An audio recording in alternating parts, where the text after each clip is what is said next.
ढोर गंवार शूद्र पशु नारी ये सब ताड़न के अधिकारी। उनकी पत्नी ने भी एक पंक्ति दोहरा दी कि ढोर गंवार पुरुष और घोड़ा, जितना ठोको उतना थोड़ा। तो कबीर साहेब की, संत समाज की, भक्त समाज की, अपने अपने गुरु गोविंद की।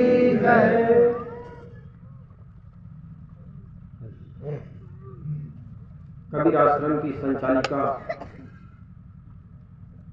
साध्वी सुश्री राधा साहेब जी,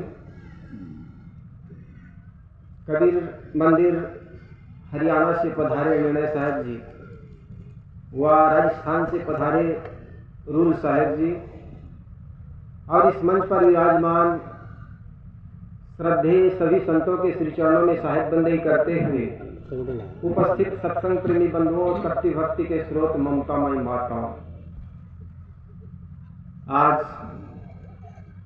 पूज्य गुरुदेव जी के 7वीं पुण्यतिथि के उपलक्ष्य में सत्संग के अवसर पर आप सब उपस्थित हैं। नारी क्या नहीं कर सकती, इसका उदाहरण साक्षात हमारे बीच साध्वी सुश्री राधा साहेब जी विराजमान है, आप लोग देख रहे हैं। और ऐसे कहने वाले जिन्होंने कहा ढोर गंवार शूद्र पशु नारी ये सब ताड़न के अधिकारी के लिए चांटा है। ये तो कहा जाता है नारी जगत में कभी कोई गलती हो जाती है, गोस्वामी जी की वो पंक्ति दोहरा दी जाती है, ढोर गंवार पुरुष और घोड़ा, ढोर गंवार शूद्र पशु नारी ये सब ताड़न के अधिकारी। एक स्त्री को एक पंडित जी अपनी पत्नी को रोज यही कहा करती थी, जब भी कोई गलती हो जाती तो गोस्वामी जी की ये चौपाई दोहरा देता था कि ढोर गंवार शूद्र पशु नारी ये सब ताड़न के अधिकारी। एक दिन वो भी कहीं से आई, पंडित जी उनके पति यही दोहरा दिए, ढोर गंवार शूद्र पशु नारी ये सब ताड़न के अधिकारी। तो वो नारी भी कुछ सत्संग सुन करके आई थी। सदगुरु कबीर का सत्संग की स्त्री भी किसी क्षेत्र में कम नहीं हो सकती। जब पुरुष ने कहा, पंडित जी ने कहा, हमारे गोस्वामी जी ने कहा है कि ढोर गंवार शूद्र पशु नारी ये सब ताड़न के अधिकारी, उनकी पत्नी ने भी एक पंक्ति दोहरा दी कि ढोर गंवार पुरुष और घोड़ा, जितना ठोको उतना थोड़ा। आप देख रहे हैं नारी जगत में आखिर नारी कहां पर कुछ नहीं कर क्या नहीं कर सकती। अध्यात्म और धर्म के नाम पर भले हमने नारियों के पैर खींचे हों, लेकिन राजनीतिक स्तर पर ये जो काम कर गई है वो तथाकथित पंडितों ने इसके टांग इसके पैर खींचे। और आज तक आप लोगों ने कभी नहीं देखा होगा किसी मंदिर के जगत गुरु बनी होंगी या किसी मस्जिद के बड़े वहां के पूजा करने वाला या कुछ भी जो करते हैं वो बड़ी बनी होंगी, लेकिन राजनीतिक जगत में इनको राष्ट्रपति बनाए गए, बड़े से बड़े पद दिए गए। और हमारे कबीर पंथ में तो यो कहा ही जाता है, स्त्री आत्मा न तो स्त्री होती है न पुरुष होते हैं, ये समान होते हैं। तो इंदर इतना सुंदर समाज और मंदिर के संचालिका हमारे बीच जो बैठी है, आप सबके मन में ये बात आ गई होगी, वास्तव में नारी भी किसी क्षेत्र में कम नहीं है। इसलिए इनके लिए जोरदार एक बार ताली बजाएं। आप सबको इतना सुंदर मार्गदर्शन दिखा करके अपने जीवन से चरितार्थ करना चाहती, वास्तव में हम भी किसी क्षेत्र में कम नहीं। और ऐसे सुंदर सत्संग के माहौल में अवसर में मुझे बुलाए, आइए हम सब सत्संग में प्रवेश करें। हमारा यह भारत देश धर्म प्रधान देश कहलाता है, और धर्म प्रधान देश में हम देखते हैं इस देश में गरीबी है, भुखमरी है, बेरोजगारी है। तथाकथित पंडितों से पूछो कि क्या बात है, हमने सदियों से भगवान की पूजा करने वाला, हमारे देश में लक्ष्मी और कुबेर की पूजा हमने की, लेकिन लक्ष्मी का खजाना जापान में गड़ा हुआ है। क्या कारण है? पूजा तो हमसे लेते हैं लेकिन धन कहाँ गाड़ते हैं। पूजा तो हमने की लेकिन धन जापान के पास, स्विट्जरलैंड के पास है। विश्वकर्मा की पूजा तो हमने की लेकिन सारे टेक्नोलॉजी चीन के पास है। कारण क्या है? किस देश में गरीबी है, भुखमरी है, बेरोजगारी है। तथाकथित पंडितों से पूछो कि हमारे देश में गरीबी क्यों आई, तो वो पंडित कहता है कि इस देश में गरीबी इसलिए आई क्योंकि यहाँ के युवती और युवक न तो भगवान को मानते हैं न तो वेद को मानते हैं। और मैं कहता हूँ जो बच्चे विवेक की आंखें लेकर के पैदा होंगे वे विवेकहीन विचारहीन विचारों को कैसे स्वीकार करेंगे। जो बच्चे आंख लेकर के पैदा हो रहे हैं, विवेक की आंखें, हम तो सोचते हैं मकान बना लेंगे और मकान में काला मटका बांध लेंगे, किसी का मटका नजर नहीं लगेगी। तथाकथित पंडित कहता है ये मिर्ची और नींबू बांध देना। आदमी सुंदर गाड़ी खरीद करके लाता है, नई गाड़ी खरीद करके लाता है, उसमें पुरानी जूती बांध देता है, जूता बांध देता है। उनको कहो भाई जूता क्यों बांधे, इतना सुंदर मर्सिडीज खरीद के लाए हो और उसके सामने में जूता बांध दिए। उन्होंने कहा साहब गाड़ी बड़ी कीमती है, किसी का नजर न लगे। हमने कहा तुमसे कीमती है क्या गाड़ी? गाड़ी कीमती है, तुमने जूता बांध लिया, और गाड़ी से कीमती तो तुम्हारी जान है जी, तुम अपने गले में जूता बांध के घूमते क्यों नहीं? आदमी कितना पाखंड करता है। एक मकान बनाता है, उनको इंजीनियर पर विश्वास नहीं, मटेरियल पर विश्वास नहीं, सीमेंट और ईंट पत्थर लगा करके मकान बनाता, और उस मकान बनाने वाला मिस्त्री पर विश्वास नहीं। उनको विश्वास है तो मटका पर काले मटका बना लेगा, बांध देगा, और मटका पर एक आदमी का चित्र बना देता है, कहता है साहब नजर न लगे। आदमी कुछ विचार नहीं करता और केवल शब्दों के जाल में फंसता चला जाता। और धर्म अध्यात्म के नाम पर आदमी को भी यही कहा गया कि तुम विचार करोगे, भगवान के नाम पर, स्वर्ग के नाम पर तो नरक में डाल दिए जाओगे। और हम विचारों के साथ आगे बढ़ नहीं पाए। यही कारण है कि इस देश में अंधविश्वास पैदा हुआ। पश्चिम देश में ज्ञान के नाम पर विज्ञान पैदा हुआ, वहां टेक्नोलॉजी आई। उस देश में विज्ञान पैदा हुआ और इस देश में धर्म के नाम पर अंधविश्वास पैदा हुआ। उस देश के लोगों ने सोचा कि पुरुषार्थ करेंगे, मेहनत करेंगे तब पैसा आएगा। जापान के बच्चे घड़ी बनाना शुरू कर दिया। हमारे यहाँ कहा गया कि लक्ष्मी की पूजा करोगे तब पैसा बढ़ेगा, और आदमी ने लक्ष्मी की पूजा शुरू कर दिया। किसी ने कहा अगर बच्चे आपके कभी जीवन में भले स्कूल न गया हो लेकिन शिवलिंगी पर बेलपत्र और शहद चढ़ाओगे तो आपके बच्चे पास हो जाएंगे। हम लगे अब सारे शिवलिंगी भीड़ लग गई। आदमी जरा भी विश्वास नहीं करता। आपके माँ बाप अगर बीमार पड़ गए हैं और कोई ऐसा डॉक्टर हो जिन्होंने बेलपत्र और शहद चढ़ाकर डॉक्टरी की डिग्री प्राप्त कर लिया हो, क्या उस डॉक्टर के पास अपने बच्चों को या अपने माँ बाप के इलाज कराने के लिए जाएंगे क्या? कभी नहीं जाएंगे आप। लेकिन केवल हम सुनी हुई बातों को केवल मान करके करते चले जाते हैं, उस पर विचार नहीं करते। फिर तो एक बार चल गई सो चल गई। एक पंडित जी थे, मियाँ जी रास्ते चले जा रहे थे, उनको एक चवन्नी मिल गई। आज के बच्चे चवन्नी नहीं जानेंगे, लेकिन तब जमाना था जब चवन्नी में 1 किलो घी आ जाया करता था। वो लड़का, उस आदमी को, उस मियाँ को चवन्नी मिल गई, बड़ी खुशी हुई, मिल गई। लेकिन गया एक दुकान में तो दुकानदार ने पलट उलट के देखा तो चवन्नी खोटी थी। उनको बड़ी निराशा हुई, यार चवन्नी मिली थी वो भी खोटी। लेकिन आदमी बड़ा बेईमान, जो पैसा फटा हो, सिक्का खोटी हो, उसको पहले ही चलाना चाहता है। उनके पास भले ही 500 का 1000 नोट हो, लाख नोट हो, उससे वो परेशान नहीं होता है। वो कहीं एक नोट फट गया है 500 का ना, तो उसको बार बार मन में होता कि ये चल तो जाए। तो रात के अंधेरे में जाता है, कहीं सुबह के शाम के समय जाता है, कम से कम चल तो जाए। तो मियाँ जी भी बड़े चालाक थे। शाम के समय गया टाकीज में, टिकट काउंटर में टिकट काटने वाला ने देख नहीं पाया, वो चवन्नी चल गई। चवन्नी चल गई तो उनके मन में अभी तक तो मिली थी तो खुशी, अब चल गई तो चल गई की खुशी होने लगी। और जाकर के जैसे ही थिएटर में बैठा, एसी रूम था, उनको झपकी आने लगी। और आदमी को जब झपकी आती तो स्वप्न भी होता। तो मियाँ जी थिएटर में जाकर के झपकी लेते लेते स्वप्न ले रहा था। और आप सबका अनुभव होगा, जब आदमी स्वप्न से अत्यधिक भर जाता है मन, तो मुख से भी आवाज निकलना शुरू हो जाती है। वो मियाँ जी अंदर ही अंदर चल गई कि खुशी मना रहा था, एकाएक उनके मुख से चल गई कि निकल गई। जैसे ही चल गई की आवाज हुई तो लोगों में एकदम हड़कंप मच गए। पाकिस्तान और हिंदुस्तान की लड़ाई हो गई थी, बम भारी और गोली बारूद चल ही रहे थे। तो लोगों में जैसे ही चल गई की आवाज एकदम भगदड़ मच गए। किसी के टांगे टूट गई, फुटपैंट फट गए, कोई गिर गए। गेट छोटा था, गेट से निकल के दौड़ने लगे, भागने लगे। भागते भागते लोगों से पूछा, भैया क्या हुआ?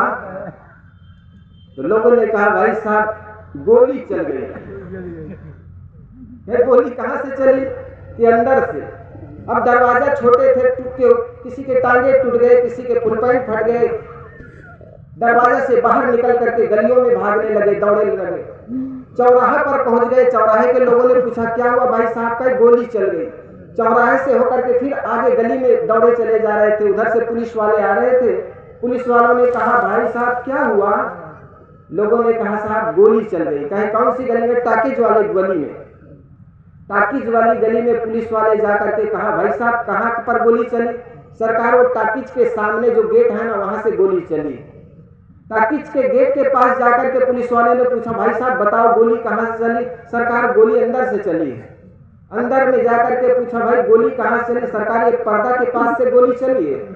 पर्दा के पास जाकर पूछा, यार गोली कहाँ से चली? कहे सरकार वो मियाँ बैठे हैं, वहां से गोली चली है। मियाँ के पास जाकर पूछा, रे मियाँ बता गोली कहाँ से चली? सरकार गोली कुछ नहीं चली, हमारी चवन्नी चल गई। आदमी ऐसा ही है, किसी भी बात पर विचार नहीं करता। किसी ने नींबू और मिर्ची लगा दिया दरवाजे पर, तो लगे हम भी अपने दरवाजे पर नींबू और मिर्ची लगाने। किसी ने अपने गाड़ी में मर्सिडीज में जूता बांध दिया, हमने जूता बांध के चलने लग गए। कम से कम विचार तो करो।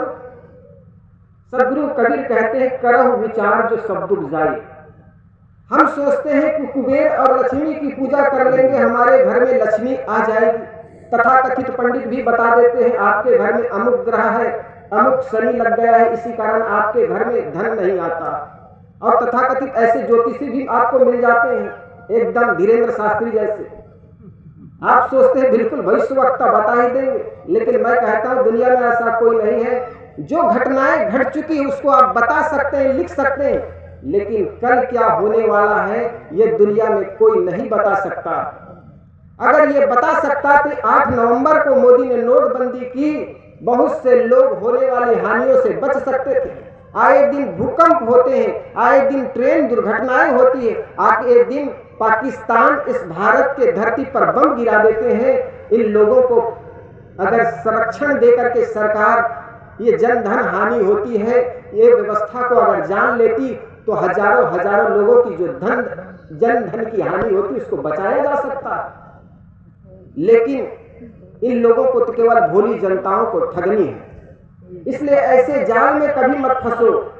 कभी जीवन में अगर सुख चाहते हो किसी पंडित को अपने हाथ मत दिखाओ। अरे किस्मत उनके भी होती है जिनके हथेली नहीं हुआ करते। आपने कभी देखे होंगे इस मंच पर कोई एक संत आते हैं जिनके हथेली नहीं है, जिनकी दोनों बाहें कटी हुई, उनके भाग्य है कि नहीं है? और आप सोचते हैं इस हथेली में भाग्य की रेखा होगी। अरे उनके भी भाग्य होते हैं जिनके हथेली नहीं हुआ करते हैं। इसलिए ये मत समझना कि हमारे भाग्य की रेखा हमारे लिए हथेली में होते हैं। जो आदमी पुरुषार्थ होते हैं, मेहनती होते हैं, वो अपने मेहनत अपनी किस्मत अपने हाथों से बनाते हैं। तो हमने तथाकथित पंडितों के कहने पर केवल बातों पर बहते चले जाते हैं, विचार नहीं करते। आपने कभी देखा जापान वालों ने कभी लक्ष्मी की पूजा की? इस पूरी दुनिया में सबसे धनाढ्य देश स्विट्जरलैंड को माना जाता है। जापान और स्विट्जरलैंड, यहां पर कोई आदमी गया होगा या आपके मित्र गए होंगे, उनसे पूछना कि वहां के लोग संपन्न क्यों हैं? क्या वहां के लोग लक्ष्मी की पूजा करते हैं? क्या वहां के लोग कुबेर की पूजा करते हैं? तब आपको पता चलेगा वहां के लोग न तो लक्ष्मी की पूजा करते हैं, न तो कुबेर की पूजा करते हैं, बल्कि वहां के लोगों ने श्रम किया, मेहनत किया।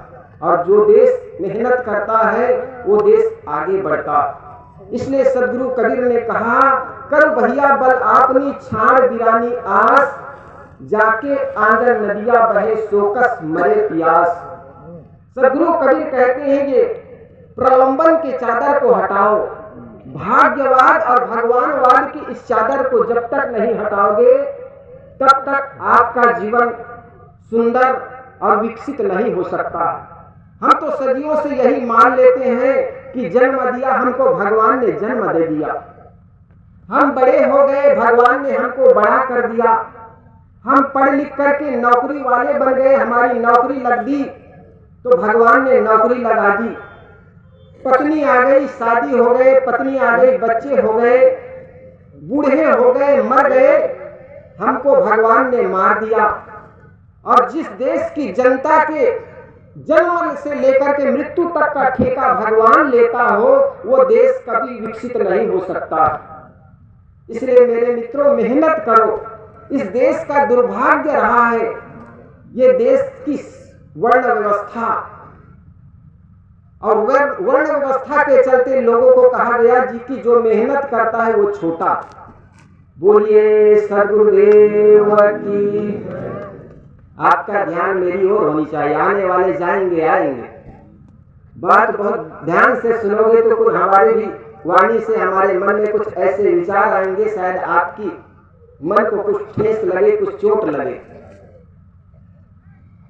हमारे देश की ये व्यवस्था रही है, मोटे काम करने वाला, मेहनत करने वाला छोटा समझा गया, उत्पादक छोटा, जिन्होंने फसल उगाया, तेल निकाले, मटका बनाया, जूता बनाया, उसको कहा गया तुम छोटे। जरा सोचो, उत्पादक जिस देश की उत्पादन करने वाला छोटा हो जाए और उपभोग करने वाला व्यक्ति अपने को बड़ा मान ले, वो देश का कभी विकास नहीं हो सकता। जिन्होंने मैदान पर पड़े चाम को लाकर के 2 जुड़े जूते बनाए, उस जूते बनाने वाले को तो हमने कह दिया अछूत, और कानपुर के चौराहे पर वो जूता पहन करके चमकने वाला आदमी अपने को बड़ा मान लिया। एक मटका बनाने वाला कुम्हार समाज, जिन्होंने समाज को सुंदर पानी पीने के लिए एक मटका दिया, और मटका का प्रयोग हमने पानी पीने में किया, लेकिन मटका बनाने वाले को कह दिया अछूत, और मटका के पानी पीने वाले अपने को बड़ा मान लिया। कपड़ा बनाने वाला कोई समाज, हमने अपने शरीर की रक्षा की ठंडी, गर्मी और बरसात से, कपड़ा बनाने वाले को कह दिया अछूत, और कानपुर के चौराहे पर कपड़ा पहन करके चमकने वाला आदमी अपने को बड़ा मान लिया। ये कैसी व्यवस्था रही, और इसी व्यवस्था के चलते ये देश 5000 वर्षों तक चला। तो सदगुरु कबीर कहते हैं न तो कोई छोटा है, कबीर सिद्धांत के अनुसार न तो कोई आदमी छोटा है न तो कोई बड़ा है। सदगुरु कबीर ने कहा, एक है त्वचा हार मलमूत्रा, एक रुधिर एक गुदा, एक बूंद से सृष्टि रची है, को ब्राह्मण को शूद्रा। इस धरती तल पर कौन शूद्र है, कौन ब्राह्मण है? सभी का शरीर रज और वीर्य से निर्मित होता है, कोई मुख से नहीं पैदा होता है। भले वेदों में कहा गया हो कि ब्राह्मणों मुखमासिक, मुख से कोई पैदा नहीं हुआ, लेकिन तथाकथित लोगों ने अपने को बड़ा मानने के लिए ये कह दिया कि ब्राह्मण मुख से पैदा हुआ, क्षत्रिय भुजा से पैदा हुआ, वैश्य जंघा से, बढ़िया जिसको वैश्य कहते हो जंघा से पैदा, और शूद्र पैर से पैदा हुआ, ऐसा कहा गया। लेकिन ये तथाकथित पंडित अपने को बड़ा मानने के लिए है। हकीकत में हर व्यक्ति रज और वीर्य से उनका जन्म होता है, माँ के गर्भ से हर व्यक्ति जन्म लेता है तो शूद्र ही रहता है। द्विजते ब्राह्मणों, जो आदमी का द्विज होता है, आदमी का संस्कार हो जाता है, दीक्षित हो जाता है किसी पंथ से, मत से, संतों से, गुरुजनों से, वो निश्चित जानिए ब्राह्मण हो जाता है। इसलिए सदगुरु कबीर के अनुसार न तो छोटा है कोई, न तो बड़ा है। सदगुरु कबीर को इसलिए मानवतावादी संत कहा जाता है। सदगुरु कबीर के सिद्धांत के अनुसार अगर मनुष्य अपने जीवन में मनुष्यता को धारण कर लेता है तो वही भगवान हो जाते हैं। और अगर मनुष्य अपने जीवन में शैतान की भांति व्यवहार करता है, शराब कबाब पीता है, जुआ खेलता है, चोरी करता है, तो निश्चित जानिए वही शैतान है। इसलिए मैंने शुरू किया था, यह हमारा भारत देश जिसको हम धर्म प्रधान देश कहते हैं, धर्म प्रधान देश में आज भूखमरी है, बेरोजगारी है। इसका कारण है क्योंकि हमने सदियों से यही सोच लिया कि भगवान ने हमको जन्म दिया है तो खाने के लिए वही देंगे, और किसी महापुरुष की, किसी संतों की वो साखी दोहराते चले गए, अजकर करे न चाकरी, पक्षी करे न काम, दास मलुका कह गए सबका दाता राम। एक बार गंगा नदी के किनारे एक पंडित जी शालिक राम का पत्थर भगवान निकाल करके पूजा कर रहे थे। शालिक राम का पत्थर वो गुलाब जामुन जैसा होता है, सत्यनारायण की कथा करवाए होंगे, वो जानते होंगे। तो पंडित जी बैठ करके नदी के तट पर पूजा कर रहे थे। थोड़ा से कुछ अगरबत्ती जलाए, केवड़ा अगरबत्ती, बड़े सुगंध, देखो जो सूंघता नहीं उसके लिए सुगंध से सुगंध अगरबत्ती लाते हैं। केवड़ा की अगरबत्ती जलाए, भोग शुद्ध देसी घी के लड्डू का भोग लगा रहे थे। उतने में सदगुरु कबीर पीछे से देखा, ये आदमी भोग लगा रहा है, जिनका मुख नहीं है उसका भोग लगा रहे हैं, जिनके नाक नहीं है उसको सेंट केवड़े अगरबत्ती सुंघा रहे हैं। सदगुरु कबीर से रहा नहीं गया, उन्होंने सोचा ये समाज का अग्रज है, समाज को दिशा निर्देश देने का काम करता है, और यही व्यक्ति अंधविश्वास में पड़ा रहे तो हमारा समाज का क्या हाल होगा। इनको कुछ शिक्षा देनी चाहिए। उनको कहा कि कर क्या रहे हो जी? पंडित जी ने कहा देखते नहीं, मैं भगवान को भोग लगा रहा हूं। थोड़ा देर में उन्होंने अगरबत्ती जला करके सुंदर भगवान को अगरबत्ती सुंघा रहे थे। उन्होंने कहा अब क्या कर रहे हो जी? देखते नहीं, भगवान को सुगंधित अगरबत्ती सुंघा रहा हूं। कबीर साहब ने कहा न तो इनके नाक है न तो इनके मुख है, इनको तो भोग और ये अगरबत्ती क्या सुंघा रहे हो? इतने सुनकर के पंडित जी ने कहा कि लगते हैं कोई कबीरपंथी हो क्या? सदगुरु कबीर ने कहा कबीरपंथी नहीं, मैं कबीर ही हूं। उन्होंने कहा तुम नास्तिक हो। सदगुरु कबीर ने कहा इस आदमी को सही मार्ग दिखाना चाहिए। पंडित जी ने कहा कि आप लोग मानते नहीं, इसके होने पर सारी सृष्टि ही, इनके होने पर मेरा जीवन है, इनके होने पर हम सब इस दुनिया में हैं, इस धरती पर। इसका मतलब ये भगवान है इसलिए मैं हूं। सदगुरु कबीर के मन में हुआ कि इस आदमी को सही मार्ग दिखाना चाहिए। जजमान सुबह के समय एक गांव में जाया करता था, वो गांव जंगल से होकर के जाया करते थे। वापस जब लौटते थे शाम हो जाते, सदगुरु कबीर ने अपना बाना बदल दिया, एक काला कपड़ा पहन लिया, बहरूपिया का रूप बना लिया और हाथ में एक तलवार रख लिया। पंडित जी शाम को जजमान के घर से आ रहे थे, उनके हाथ में एक सामान था, दूसरे हाथ में भगवान था और चला आ रहा था। पंडित जी को देख करके सदगुरु कबीर के मन में हुआ अब पंडित जी आ रहे हैं, अंधेरा हो गया, कुछ सीख देनी चाहिए। सदगुरु कबीर पंडित जी के सामने तलवार लेकर खड़े हो गए और सदगुरु कबीर ने कहा पंडित जी तुम्हारे पास 3 चीज है और तीनों में से कोई भी एक रख लो, लेकिन 2 मुझे दे दो। पंडित जी ने सोचा एक हाथ में सामान है, दूसरे हाथ में भगवान है, तीसरा क्या है? सदगुरु कबीर ने कहा तीसरा तुम्हारी जान है, एक तो कोई भी रख लो और 2 मुझे दे दो। पंडित जी के मन में हुआ भगवान है इसलिए मैं हूं तो भगवान को न दूं, सामान है तो अगले गांव में जजमान के यहाँ जाऊंगा तो सामान फिर मिल ही जाएगा। तब सदगुरु कबीर ने कहा कि तो जान मैं ले लूं? तब उन्होंने कहा नहीं, थोड़ी सोचने दीजिए। पंडित जी ने सोचा यार जान है इसलिए भगवान है, जान है इसलिए भगवान है, जान है तो मंदिर जाता हूँ, जान है तो मस्जिद जाता हूँ, जान न रहे तो न तो मंदिर में पूजा होगी न तो मस्जिद में नमाज होगा, और जान निकल गई तब तो घूर में ले जा करके आदमी दफना ही देगा।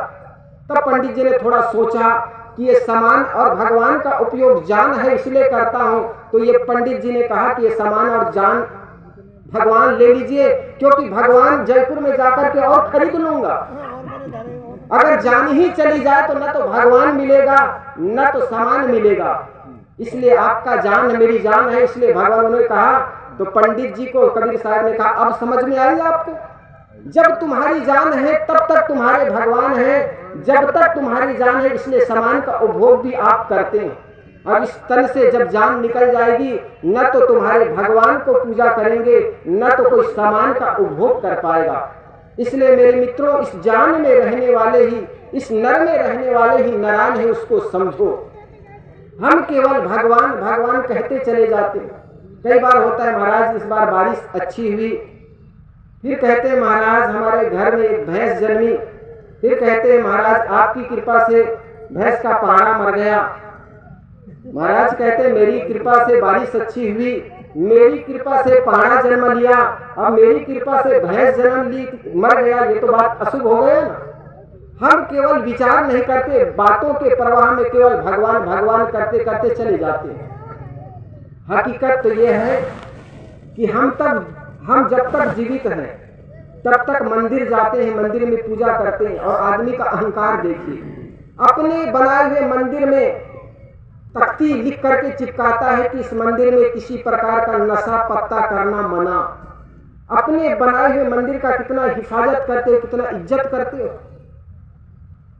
और आपके शरीर को उस परमात्मा ने बनाया है, और इस शरीर में तुम तंबाकू डालते हो, गुटखा डालते हो, तो उनको कितना पीड़ा होती होगी, जरा सोचो तो सही। अपने बनाए हुए मंदिर का बड़ा हिफाजत करते हो। कोई आदमी अगर शराब पी करके घुस जाए ना मंदिर में, ठोक ठुका के भी राइट कर दोगे। लेकिन ये सुंदर मंदिर प्राकृतिक रूपी भगवान ने बनाया है, इस शरीर का कितना उपयोग करते हैं आप। जिस शरीर को माँ बाप ने दिया उस शरीर का कितना अपमान करते हैं आप। अपने बनाए भगवान का बड़ी इज्जत करते हैं, लेकिन जिस भगवान ने इस शरीर को निर्माण किया, इस शरीर को इस दुनिया दिखाने लायक बनाया, उस माँ बाप की आप कितनी इज्जत करते हो। जीवन में अगर सुंदर बनाना चाहते हो, 4 बातों को याद रखना। जीवन में कभी भ्रम मत पालना। दूसरा, अपनी वाणी को सदा नरम रखना। तीसरा, जेब में गर्म हो और मन में चौथा शर्म हो, तो निश्चित जानिए आपका जीवन सुंदर बन जाएगा। सदगुरु कबीर कहते हैं, संतो देखत जग बौराना, साच कहो तो मारन धावे झूठे जग पतियाना। सदगुरु कबीर कहते हैं, इस धराधाम पर धर्म और अध्यात्म के नाम पर अंधविश्वास फैलाया गया। क्यों फैलाया गया? क्योंकि हमने विचार नहीं किया। गीता के वो श्लोक याद करते चले जाते हैं, सोचते हैं महाराज अभी तो बड़ा पाप बढ़ गया है, भगवान अवतरण लेगा।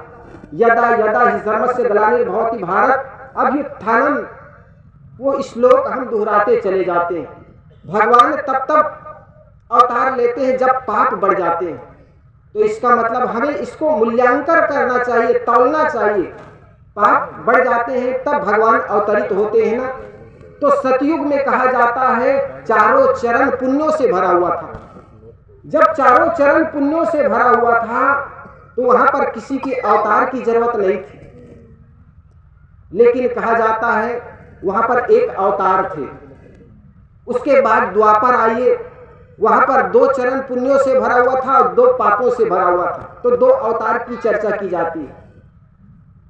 अब त्रेता में कहा जाता है 3 चरण पापों से भरा हुआ है, 3 चरण पापों पुण्यों से भरा हुआ है, 1 चरण पाप से भरा हुआ है। यहां पर 3 अवतार की चर्चा कहा जाता है। 3 अवतारों की चर्चा कही जाती है। तो यहां पर डिस्प्लेस हो गया। पाप अगर अधिक हो तब अधिक अवतार की जरूरत पड़ती है, लेकिन यहाँ पर 3 चरण पुण्यों से भरा हुआ 1 चरण पाप है, तो डिस्बैलेंस हो गया। और कलयुग में कहा जाता है चारों चरण पापों से भरा हुआ है, केवल एक अवतार की कल्पना की जाती है। और ये सारे अवतार भारत में ही हुआ है, अन्य देशों में क्या पाप नहीं बढ़ा है? हमें विचार करना चाहिए। भगवान तो वहां अवतरित होते हैं जहां पाप बढ़ जाते हैं। इसका मतलब सर्वाधिक पापी देश भारत देश हुआ। अमेरिका में कभी कोई पाप नहीं हुआ, इसका मतलब अवतार कोई नहीं हुआ। यही तो होता है, हम विचार नहीं करते चले करते हैं, विचारों के साथ प्रवाह नहीं कर पाए, विचारों के साथ बह नहीं पाए, और यही कारण हुआ कि हमने अंधविश्वास को बढ़ाते चले गए। इसलिए सदगुरु कबीर कहते हैं, करहु विचार जो सब दुख जाए। विचार करोगे तो जीवन के सारे दुख मिट जाएंगे, अन्यथा आपका जीवन दुख से भर जाएगा। तो साहेब कहते हैं कि आपके जीवन में किसी प्रकार का भ्रम ना हो। जादू टोना भूत प्रेत दिशा शुल्क ये सब बेकार की बातें हैं। तथा कथित पंडित आपको नग बेचते हैं, अंगूठी पहनते चले जाते हैं, देवियां अंगूठी पहनती चली जाती। किसी ने कहा महाराज हमारे घर में पैसा टिकता नहीं, तो ऐसे पंडित मिल जाते हैं, अमुक अंगूठी पहनना, अमुक नग के आपको नीलम है और तरह तरह के नाम बता देंगे। अरे पैसे आखिर किसके हाथ में टिका है? दुनिया में ऐसा कोई आदमी नहीं जिनके हाथ में पैसा टिका हो। फिर दूसरी कहते महाराज हमारे घर में रात और दिन कोई ना कोई एक जन बीमार पड़ा ही रहता। वो स्वाभाविक बात है, शरीर जब तक है तब तक कोई ना कोई बीमार पड़े रहेंगे। कभी किसी को हाथ मत दिखाओ। तो एक बात ख्याल रखना, जीवन में कभी भ्रम मत पालना। हमें ऐसा लगता है कि हमें को कोई शनि लग गया है, कोई मंगल ग्रह लग गया। अरे शनि ग्रह लगेगा, मंगल लगेगा तो आपको अकेले पर लगेगा क्या? एक बार क्या हुआ, एक ग्वाला जी थे, उनका एक ही लड़का था। एक लड़का था, एक दिन पंडित जी निकला उधर से। ग्वाला के पास केवल एक भैंस थी, 10 लीटर दूध देती थी। उस भैंस को देखकर पंडित जी के मन में लालच आ गया। पंडित जी के मन में लालच आ गया, सोचा ये भैंस हाथ लगे तो लगे कैसे। तो पंडित जी के दरवाजे पर जाकर के रोने लगा। पंडित जी को रोते देख करके अंदर से ग्वाला निकला, और ग्वाला निकला तो पूछने लगा पंडित जी क्या हुआ? पंडित जी ने कहा जजमान क्या बताऊं, बड़े सौभाग्य से आज मुझे आपके घर में जो अपशगुन है उसका पता लगा है। आपके घर में कुछ अपशगुन होने वाला है। जजमान तो घबरा गए एकदम। पंडित जी क्या हुआ बताइए। पंडित जी ने कहा जजमान ना बताऊं तो भी बड़ी घटनाएं घटने वाली है, इसलिए बताना ही पड़ेगा। कहे गुरुजी क्या हुआ? कहे तुम्हारा लड़का है ना, उसको शनि लग गया। जजमान को कहा आपके जो लड़का है एकलौता है, उसको शनि लग गया है। जजमान ने कहा कि गुरुजी उसको काटने का कोई उपाय? गुरुजी ने कहा कोई काला चीज दान कर दे। उनकी भैंस पर नियत लग गई थी। भैंस को देख करके उनको स्पष्ट कैसे कहे वो, कोई काला चीज दान कर दो। जजमान अपने उनके मित्र थे, वो कबीरपंथी थे। कबीरपंथी हर चीज को परख करता है, बुद्धि से तौलता। और मास्टर जी कबीरपंथी उनके मित्र था। मास्टर जी के पास जाकर कहने लगा मास्टर जी बड़े सौभाग्य से मेरे दरवाजे पर आज पंडित जी आए। मेरे लड़के को शनि लग गया है, अकेला लड़का है। वे कह रहे थे कि शनि को टालने के लिए कोई काला चीज दान कर दो। उनका मित्र जो था कबीरपंथी था, उन्होंने सोचा काला चीज दान करने कहा है तो ऐसे करना, कोई काला कपड़ा काला रिबन दुकान से खरीद करके इनको दान कर दे। जजमान जाकर के दुकान से काला रिबन ले आया और पंडित जी के पास आकर के कहने लगा पंडित जी लीजिए दान, काटिए ग्रह। काला रिबन को देख करके तो उन्होंने माथा खुजलाने लगा। उन्होंने लगा यार ये तो गोली निशाना सही जगह पर लगी नहीं। बात बनाते हुए कहा कि जजमान तुम समय से लेट कर गए, इसलिए एक और बढ़ गया। कहे सरकार क्या? कहे दान काला हो साथ साथ जान वाला हो, क्योंकि ये जड़ चीज ले आए। उन्होंने जाकर के अपने मित्र मास्टर से कहा मित्र एक पॉइंट और बढ़ गया। क्या हुआ? कहे दान काला हो साथ साथ जान वाला हो। कहे यार पड़ोसी में तो एक सपेरा आया हुआ है, काला सांप है उनके पास, वो काला भी है जान वाला भी है, ले जा। वो मटका में रख करके पंडित जी के पास आए। पंडित जी लीजिए दान, काटिए ग्रह। ये क्या है? कहे सरकार आपने कहा था ना काला और जान वाला तो दोनों है ये। पंडित जी ने जैसे मटका का ढक्कन उठाया, उन्होंने नाक फनफनाया, तब तो लगा यार इस बार भाई एक पॉइंट बढ़ गया। कहे जजमान तुम लाने में लेट कर जाते हुए एक पॉइंट और बढ़ गया। सरकार क्या हुआ? कहे एक पॉइंट और बढ़ गया जी, जान काला हो जान वाला हो साथ साथ 4 पैर वाला। वो भैंस की तरफ उनकी इशारा बढ़ती चली जा रही। दान काला हो जान वाला 4 पैर वाला। जाकर के गुरुजी से कहा गुरुजी एक पॉइंट और बढ़ गया। क्या हुआ? कहे गुरुजी जान काला हो जान वाला चार पैर वाला।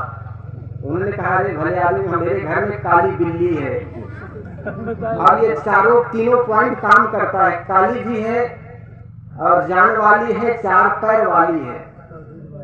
वो बिल्ली को लेकर के दौड़े दौड़े पंडित जी के पास आए। पंडित जी लीजिए दान काटिए ग्रह। ये क्या सरकार, ये आपके तीनों पॉइंट फिट होता है, ये काली भी है, जान वाली है, साथ साथ चार पैर वाली है। उन्होंने फिर माथा खुजलाते हुए कहा कि यार जजमान तुम लाने में लेट कर जाते हो। एक पॉइंट और बढ़ गया। क्या हुआ? दान काला हो जान वाला चार पैर वाला साथ साथ दूध वाला। एकदम भैंस की ओर इशारा कर दिया उन्होंने। जाकर मास्टर जी के पास कहने लगा मास्टर एक पॉइंट और बढ़ गया। क्या हुआ? कहे एक पॉइंट और बढ़ गया, वो दूध वाला साथ में और जोड़ दिए। अरे भले आदमी तो फिर उसमें अफसोस करने की क्या बात। मेरे पड़ोस में आज काली बिल्ली ब्याई है, जन्म दिए, और उनके सारे परिवार लेकर जाना, अन्यथा बाद में और बढ़ सकता है। वो काली बिल्ली को पूरी फैमिली समेत लाकर के पंडित जी से कहा, जजमान ने कहा जजमान लीजिए दान और काटिए ग्रह, ये आपके चारों पॉइंट फिट होता है। ये काली भी है कुतिया, साथ साथ जान वाली, चार पैर वाली और दूध वाली और सब बच्चे वाली। पंडित जी ने माथा ठोक लिया, भैया ग्रह तुम्हारे लड़के को नहीं बल्कि मुझे ग्रह लग गया था आपकी भैंस को देख करके। पंडित जी और तथाकथित लोग अपने उल्लू सीधा करने के लिए आपको बड़े आफत में डाल जाते हैं और आप भ्रम में पड़ते चले जाते हैं। कभी कहेंगे आपके पिताजी को मरे 20 साल हो गए, मुझे स्वप्न हुआ है वो खीर के लिए तरस रहे थे, उनको दूध चाहिए। ऐसी बात आपके मन में तथाकथित पंडित भर देते हैं और आप विचार नहीं करते और धर्म अध्यात्म के नाम पर केवल बातों को मानते चले जाते हैं। इसलिए अपने जीवन में अगर सुख चाहते हो तो किसी प्रकार के भ्रम ना पालो। दूसरी बात, आपकी जीभ नरम हो, अर्थात सबके साथ सुंदर बर्ताव करो। हम अपने घर में रहे, माँ बाप में भगवान के दर्शन नहीं कर सकते तो दुनिया के किसी तीर्थों में चले जाओगे तो भी आपको भगवान मिल नहीं सकता। इसलिए मेरे मित्रों, जिसके घर में बूढ़े माँ बाप हैं उनको आप अपना सौभाग्य समझिए। पुराने पेड़ भले पुराना हो, आपको कोई फल न देता हो, लेकिन छाया तो वो पेड़ देता है ना। इसी प्रकार आपके माँ बाप अब बुजुर्ग हैं, आपके माँ बाप बुजुर्ग हैं, भले कमा करके आपको पैसा न देता हो, लेकिन उस माँ बाप के खखार से भी घर की सुरक्षा होती है। इसलिए उनकी उपेक्षा मत करो, सबके साथ सुंदर बर्ताव करो, प्रेम करो, किसी की गलती को मत देखो। गलती देखोगे तो आप पर और नाराज होंगे। माइक ठीक नहीं होता क्या? ठीक करो। किसी की गलती को मत देखो, गलती को देखोगे और उनकी गलती की ओर इशारा करोगे। सुधारने के लिए किसी व्यक्ति को समझाओ तो बात समझ में आती है, लेकिन अगर कोई गलती करती है तो उनको संभलने का अवसर दो। देखो एक सुंदर एक घटना सुनाओ। एक घर में बहू आई हुई थी, नई बिंदनी थी। इधर भी बिंदनी कहते हैं ना, हमारे राजस्थान में बिंदनी कहते हैं। ये घर में नई बहू आई, पढ़ लिख करके आई, भोजन बनाने का विशेष उनको अनुभव नहीं था। आज पहली बार किचन में गई, भोजन बनाई, लेकिन मिर्ची कुछ हल्ला पड़ गया, तेज हो गई। मिर्ची जब तेज हो गई तो भूल से हो गई, वो जानबूझ करके मिर्ची नहीं डाली।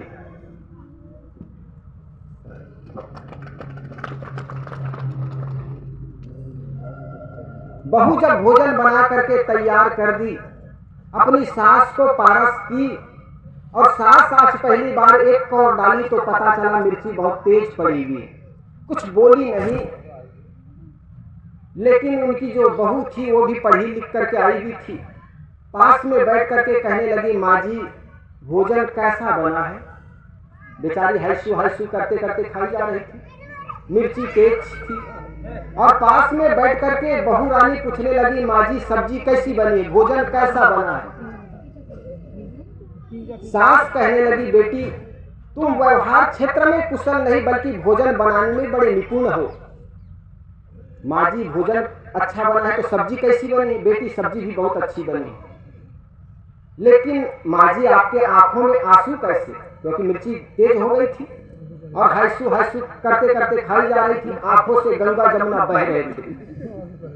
उनको देख करके कहने लगी, माँ जी सब्जी अच्छी बनी, भोजन अच्छा बना है, लेकिन आपके आंखों में आंसू कैसे आ रहे हैं। उन्होंने कहा, बेटी ये तो प्रेम के आंसू, तुझ जैसे लक्ष्मी मेरे घर में आई हो, ये प्रेम के आंसू अंदर रह नहीं पाए, बरबस आंखों से बहे जा रहे हैं। और कोई सास अपनी बहू की इतनी प्रशंसा कर दे ना तो बहू के होठों के लालिमा बढ़ जाते हैं, उनके खून 2 तोले और बढ़ जाते हैं, तो एकदम खुश हो गई और खुश होकर के कही, माँ जी सब्जी अच्छी बनी, क्या 1 चम्मच और डाल दूं। सास कहने लगी, बस बस बेटी ज्यादा प्रेम बर्दाश्त नहीं होगा, इतना काफी। और कहा जाता है सास खा करके उठ गई, तब बहू रानी जब खाने लगी तो पहले कौर डाली तो पता चला मिर्ची बहुत तेज पड़ी हुई। उनके मन में बड़ा पश्चाताप हुआ। वो पहली बार अपनी माँ के घर मैके गई और उनकी माँ ने पूछा, बेटी तुम्हारे घर के लोग कैसे हैं। तो कहने लगी, माँ मेरे घर के सारे लोग अच्छे हैं, लेकिन मेरी सास सबसे अच्छे हैं। एक दिन मिर्ची तेज हो गई थी, फिर भी एक शब्द कहे नहीं, और उस दिन से वो बहू अपनी सास को सास नहीं बल्कि जीवन की आस समझने लगी थी।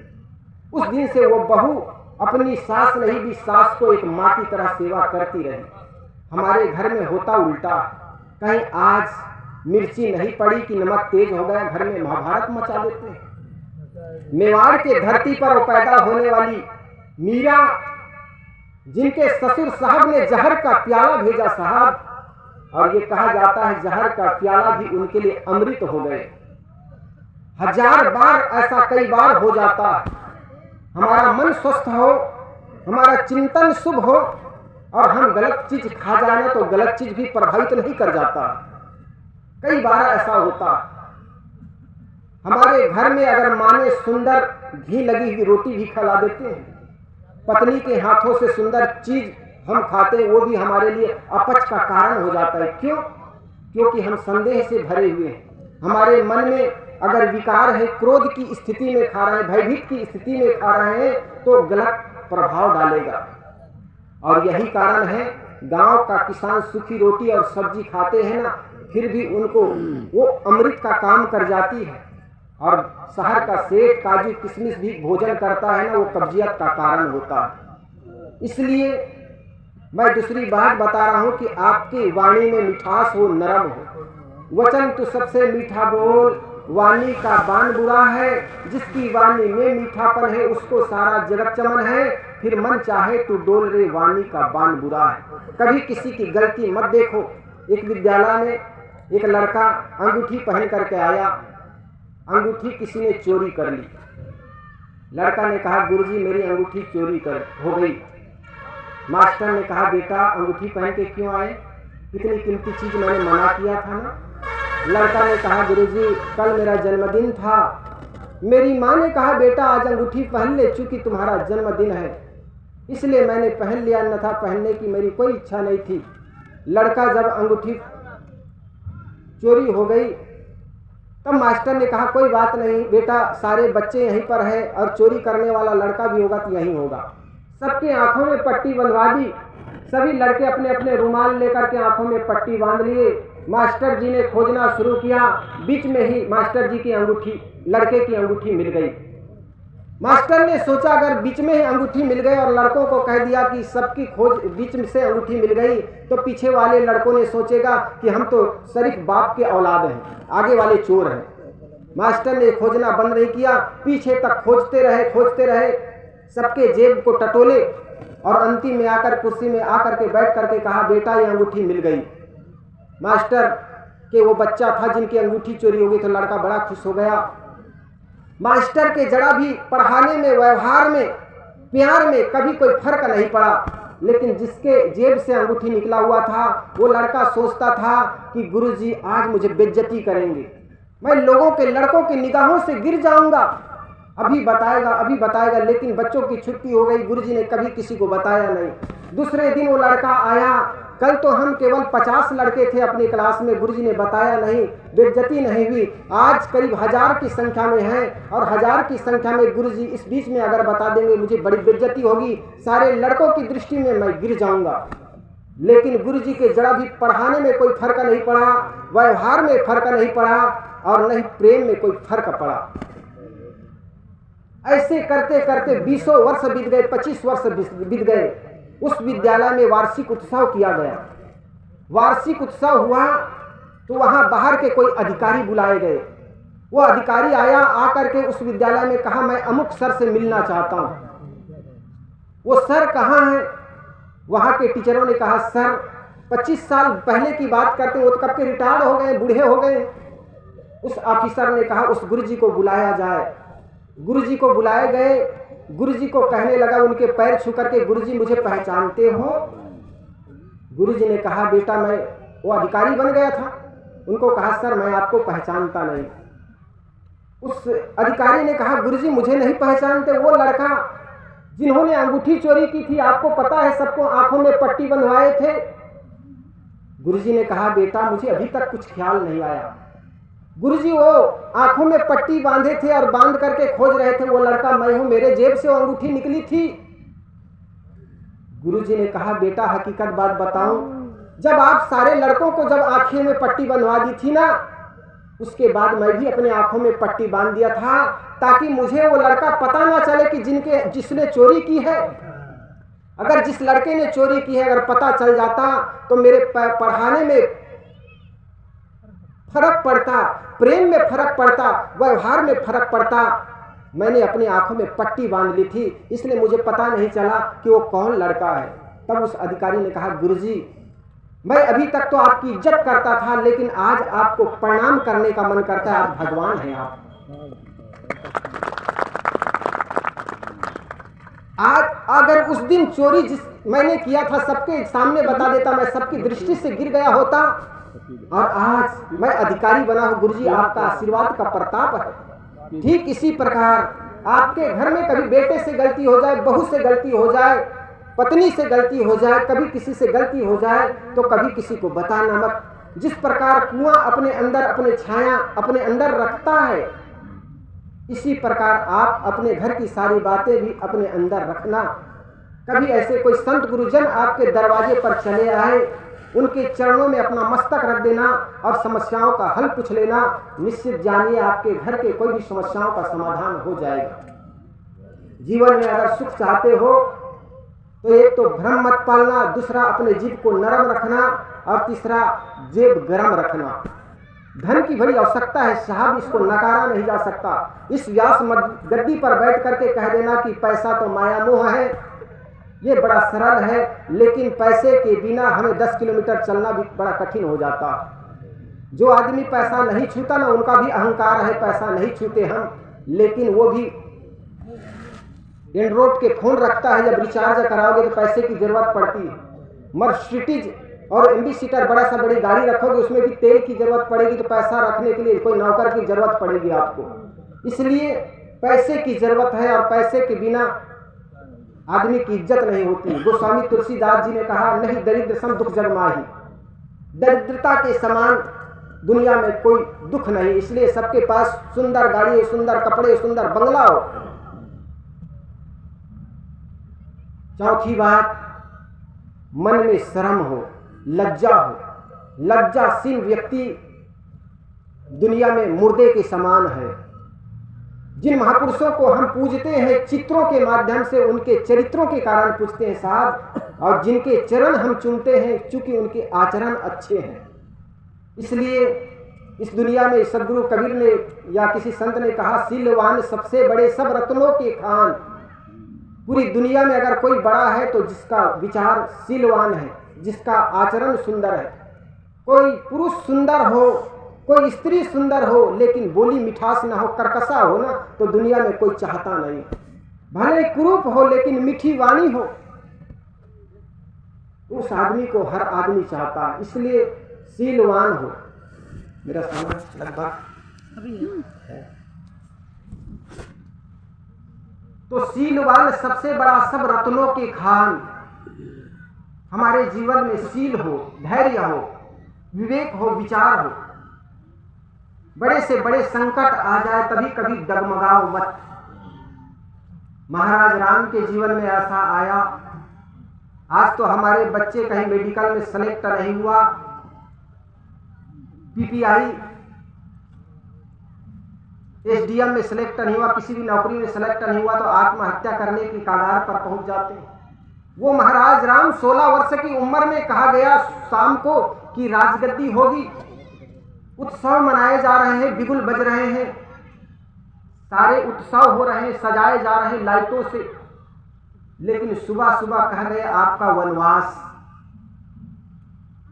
ऐसी हालत में भी उनकी मन डगमगाए नहीं, सहज स्वीकार कर लिए। लक्ष्मण बड़े क्रोध में आ गए, कहे भैया राम आपके कंधे में धनुष बाण है, ये कब काम आएंगे? आप कहते हैं कि अत्याचार नहीं सहूंगा, तो अत्याचार तो यही हो रहा है। ये धनुष बाण कब काम आएगा? निकालो और मारो। महाराज राम कहने लगे भाई मैं किस पर बाण चलाऊं? उस पर जिनका रात में स्वप्न होता था उनकी गोद में जाकर के मैं सो जाता था, उस मां पर तीर चलाऊं?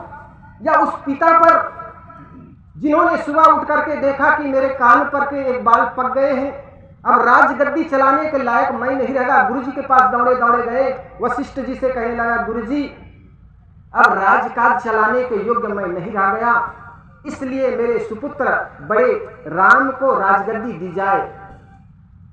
उस पिता पर मैं बाण चलाऊं? उस भरत पर जिनके कार्य क्षेत्र में जिसकी सीमा में पाप घुसने के लिए भी सोचना पड़ता है उनको, उन पर तीर चलाऊं? महाराज दशरथ भी कहने लगे कि बेटा आज तुम चतुरंगिनी सेना के सेनापति हो, सारे सेना के तुम अधिकारी हो, तुम्हारे कब्जे में है, और इस सैनिकों को आदेश दे कि मुझे बंदी करके बंदी गृह में डाल दे। मैं बंदी गृह में रह करके भी ठीक से रह लूंगा, लेकिन तुम्हें वनवास देखते जी नहीं सकता। लेकिन उनकी भी बात नहीं माने राम। और जनमत कहते हैं ना, जनमत को भी उन्होंने प्राथमिकता नहीं दी। ये प्रमाण है रामायण में। महाराज राम को बनाने के लिए पूरी अयोध्या नगरी गए हुए थे। अयोध्या के सारे लोग, उनके माताएं गई हुई थी, उनके सास ससुर गए हुए थे। सबने एक साइड से मनाना शुरू किया, राम चल करके अयोध्या नगरी का राज अभिषेक करवाइए अपने।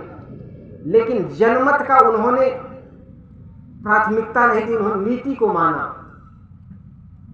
जनमत कई बार झूठे हो सकते हैं, लेकिन नीति झूठ नहीं हो सकती। तो अपने जीवन में शीलता को कभी त्यागो मत। जो आदमी विवेकी होता है, शीलवान होता है, समाज में उसकी इज्जत होती है। जो अहंकारी होता है, कई बार आदमी अहंकारी होता है, अकड़वश किसी की बात को सुनता नहीं। जो आदमी अकड़ होता है उनके अंदर ना, वो आदमी किसी को मानता नहीं, और वो आदमी कभी आगे बढ़ भी नहीं सकता। अपने जीवन में दो बातों को ख्याल रखना। एक तो मन में अहंकार मत आने देना, जिसको इंग्लिश में ईगो कहते हो। ईनो बनाए 4 सेकंड में, काम बनाए 4 सेकंड में। इसी प्रकार ईगो है, काम बिगाड़े 4 सेकंड में। अगर जिस व्यक्ति के मन में ईगो आ गए ना, EGO, उनका काम 4 सेकंड में बिगड़ जाता। इसलिए कभी अपने मन में ईगो, अहंकार मत आने दो। अहंकार और स्वाभिमान 2 चीजें होती हैं। अगर आप ऊपर उठना चाहते हो तो कभी अहंकार मत करना, और जीवन में विकास चाहते हो तो कभी स्वाभिमान को गिरने मत देना।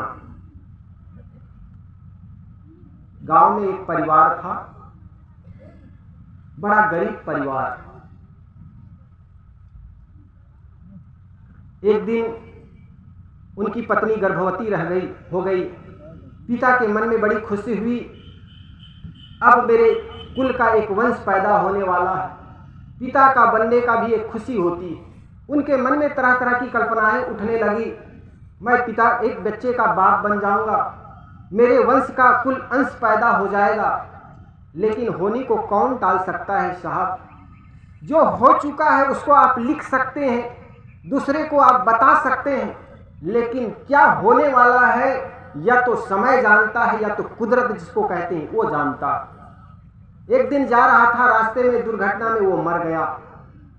जब दुर्घटना में मर गया, उनकी पत्नी गर्भवती थी। कुछ दिन बाद छोटे बच्चे को, लड़के को जन्म दिया। जब लड़के को जन्म दी वो माँ, तो मन में एक तरफ तो पति के मर जाने का दुख, लेकिन दूसरी तरफ खुशी कि कम से कम इसी बच्चे का आड़ लेकर, आधार लेकर मैं इस दुनिया में जी लूंगी।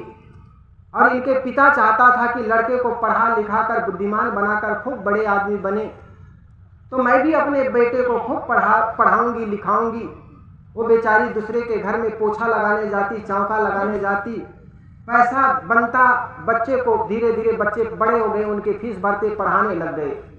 लेकिन 6 वर्ष का जैसा ही बच्चा हुआ, अब माँ को ऐसा लगने लगा, एक दिन बीमार पड़ गई। माँ जब बीमार पड़ गई, बेटा को बुलाया, पप्पू। बेटा आया पास में, गले लगाई माँ और माथा चूम करके कहने लगी, बेटा लगता ये शरीर अब नहीं रहेगा। और तुम्हारे पिताजी की ये आशा थी कि मेरे बेटे को खूब पढ़ाएंगे लिखाएंगे, लेकिन आज ये शरीर छूट जाएगा ऐसा लगता। लड़का ने कहा, माँ आप ऐसे क्यों कहती हो? मैं अभी जाता हूँ ना डॉक्टर के पास, कोई दवाई लाता हूँ, आप ठीक हो जाएंगे, चिंता मत करना। लड़का गया, गोली लेकर आया, माँ को दिया। माँ गोली खाई, फिर भी ऐसा लगने लगा ये शरीर नहीं रहेगा। तब माँ कहने लगी, बेटा तुम्हारे पिताजी की इच्छा थी कि मेरे बेटा को खूब पढ़ाऊंगा, लेकिन वे पढ़ा नहीं पाए, उनका शरीर छूट गया। लेकिन तुम इस परिवार का एक अंश हो, इसलिए तुम्हारा दायित्व बनता है तुम्हारे पिता की इच्छा को पूरी करना। शरीर छूट जाए लेकिन इसका परवाह मत करना, तुम खूब कमाना, खूब पढ़ना, आगे बढ़ना, लेकिन जीवन में 2 सूत्र याद रखना, कभी बड़े हो जाओ, अहंकार मत करना, और मन में कभी स्वाभिमान को गिरने मत देना। अहंकार आपको आगे बढ़ने नहीं देता और स्वाभिमान आपको नीचे गिरने नहीं देता। इसलिए बेटा 2 सूत्र याद रखना, मन में कभी अहंकार मत लाना और स्वाभिमान को कभी गिरने मत देना। ऐसे कहते कहते माँ चली गई। माँ चली गई, 5-7 दिन तो आसपास के लोग आए हुए थे, पास पड़ोस के लोग कुछ खाने को दे देते थे, लेकिन उसके बाद होगा क्या? लड़का ने सोचा कुछ काम करूं, गया कुछ काम करने के लिए, लेकिन बच्चे आजकल बाल मजदूर को कौन स्वीकार करता? नौकरी मिली नहीं। 2 दिन 3 दिन भूखे रह गए, लेकिन छोटा बच्चा है, आदमी बड़ा हो तो भूख रह भी लेता। 2 दिन 3 दिन जब भूख हो गया, भूख से उनके मन में तड़प हो गई, कहीं से भोजन मिल जाए, तो उनकी स्वाभिमान गिरने लगा। उन्होंने सोचा जाकर के भीख मांग लूं। फिर उनकी माँ की बात याद आई। माँ कहती है, बेटा तुम अपने स्वाभिमान को गिरने मत देना। मन में सोचता है भीख ना मांगू, लेकिन सहयोग तो मांग सकता हूँ। जाकर के सामने एक सुंदर मकान था, मकान में दरवाजा खटखटाया तो वहां से एक शुभ्रांत एक स्त्री निकली। स्त्री को देख करके उनके मन में हुआ रोटी मांग लूं, लेकिन उनका स्वाभिमान जगता है, अरे तुम क्या मांग रहे हो? दरवाजा खोली, उन्होंने कहा बेटा क्या चाहिए? तो बात बदलते हुए कहा माँ मुझे पानी चाहिए।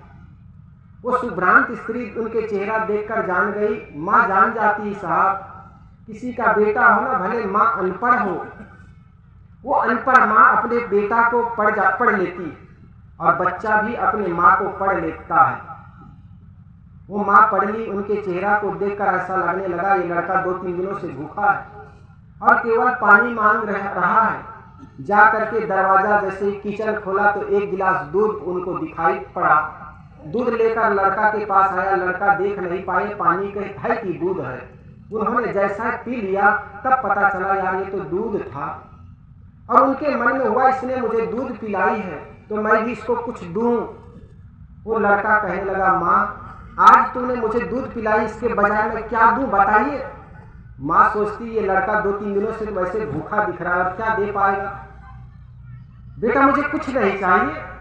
फिर भी लड़का ने कहा कि नहीं नहीं मैं कुछ देना चाहता हूँ। तो माँ सोचती ये लड़का बड़ी स्वाभिमानी है, कुछ दे नहीं लेगा तब तक मानेगा नहीं। उन्होंने कहा बेटा मेरी एक बात याद रखना, जिस प्रकार आज मैं तुम्हारा काम आया हूँ इसी प्रकार तुम भी किसी के काम आना।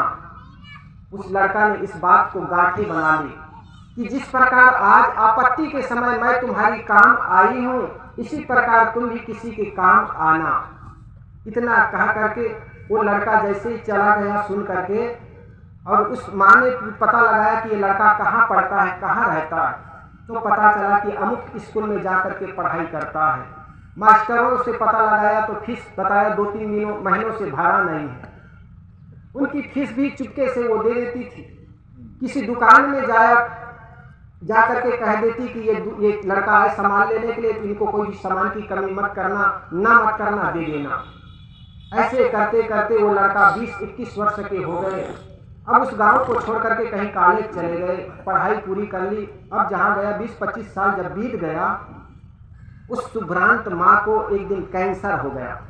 जब कैंसर हो गया तब उनके लड़का आकर के चेक कराने के लिए हॉस्पिटल में लड़का गया, और डॉक्टरों ने चेक करके बताया कि इस लड़का को, इस माँ को कैंसर हो गया, और बॉम्बे के कोई बड़ा हॉस्पिटल है वहां पर ले जाकर के इनको चिकित्सा कराओ, इलाज कराओ। बॉम्बे के हॉस्पिटल में जाकर के चेक कराया गया। वहां के डॉक्टरों ने चेक किया, और चेक कराने के बाद डॉक्टरों ने कहा इसको 1 महीने तक भर्ती रखना पड़ेगा। 1 महीने के बात सुन करके वो माँ तो आहत हो गई, मन में बड़ा दुख हुआ। न जाने बड़ा हॉस्पिटल है, कितने खर्चे आएंगे। लड़का कहता है माँ खर्चे की चिंता मत कर, पूरी संपत्ति, पूरा महल बेच देंगे, जमीन बेच देंगे, लेकिन आप मेरी माँ है, इसे इलाज कराएंगे। 1 महीने तक इलाज होता रहा। माँ सोचती रही कल छुट्टी हो जाएगी, और न जाने कितना बिल मिलेगा, कितना पैसा पटाना पड़ेगा, पूरी संपत्ति बिक जाएगी। ऐसे करते करते छुट्टी का दिन आ गया। एक स्त्री वहाँ के काम करने वाला कर्मचारी जो थी, उन्होंने बिल लेकर के आई, लिफाफा में पड़ा हुआ। लिफाफा खोल करके वो माँ देखती है कि कितना बिल है, तो उसमें लिखा हुआ था माँ नमस्कार, माताजी नमस्कार। उसमें क्या लिखा हुआ था जरा ध्यान से सुनिए। माताजी नमस्कार, आपका जो इलाज है ना उसका फीस का बिल चुका चुके हैं आप, आज से 20 वर्ष पहले, वही 1 गिलास दूध के माध्यम से। आपका जो कैंसर का इलाज हुआ, इस इलाज के बिल आपने 20 वर्ष पहले 1 गिलास दूध के रूप में चुका चुके हैं, और आज मैंने आपका 1 गिलास दूध का कीमत आज चुका पाया हूं। तो मेरे मित्रों, हम जो देते हैं वो कहीं न कहीं लौट करके आता है। इसलिए कभी मत इस क्षेत्र में कमजोरी मत करो कि आपके दरवाजे पर कोई मांगने आया है तो केवल भिखारी है। इसलिए जो हम देते हैं वही लौट करके मिलता है, वही तुमको मिल रहा है। जो कि पहले से दिए हो उसी का फल सामने है, शुभ अशुभ जो कुछ किए हो। जीवन में जितने दुख दिखते हैं निज दोषों के कारण है, जिनमें इतना ज्ञान नहीं वे दोष मिटाना क्या जाने। कर ले कमाई ऐसी जो काम आ सके। जीवन में ऐसे काम करो जो आपके आगे काम आ सके, तो निश्चित जानिए हमारा जीवन तब सफल है जो हम औरों के लिए जिए। आपको चले, पशु वृत्ति उसको कहते हैं, औरों के लिए मरे, मानुष वृत्ति उसे कहते हैं। सबके जीवन में, सबके मन में मनुष्यता हो, और निश्चित जानिए जो आदमी मनुष्यता को धारण कर लेता है वही इस धरती तल पर भगवान हो जाते हैं। आप सब की आत्मा पर बैठे, उस अंदर बैठे उस परमात्मा को साहिब बंदगी करते हुए अपनी वाणी को देता हूँ विराम।